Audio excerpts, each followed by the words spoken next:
Denny Sumargo dan Olivia Alan baru-baru ini diundang ke podcast Close the Door milik Deddy Corbuzier baru-baru ini. Melihat pasangan yang begitu tampil kompak di media sosial, Deddy Corbuzier menanyakan perihal keromantisan mereka tersebut.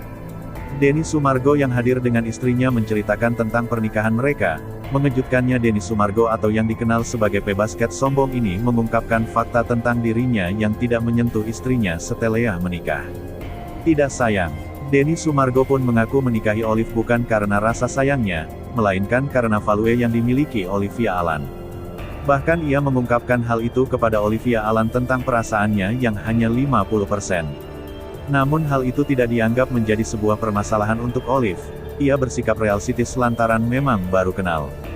Jadi pada saat gua nikah, itu gua bilang sama Olive, yang ini ada beberapa hal yang ingin aku obrolin. Pertama, masalah perasaan, cuman 50% sayangnya, tutur Denny Sumargo. Menanggapi hal tersebut, Olivia Alan pun tidak mempermasalahkan perihal tersebut karena dia juga tidak memiliki ekspektasi apa-apa pada saat awal kenal bahkan setelah menikah. Pada saat dia bilang sayang, malah aku belum ada sayang sama dia, cuek aja mungkin aku ngelihatnya gak punya ekspektasi sama dia, timpal Olivia Sumargo. Saat ditanya alasannya untuk menikah dengan Olivia Alan, Denny Sumargo mengatakan karena value yang dimiliki Olivia Alan.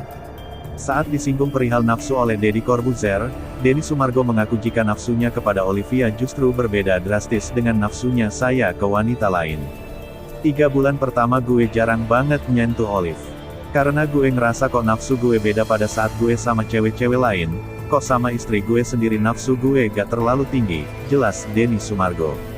Kendati demikian, pasangan tersebut kini sudah saling mencintai, bahkan Olive mengaku sedang hubungannya dengan Denny Sumargo sedang hot-hotnya.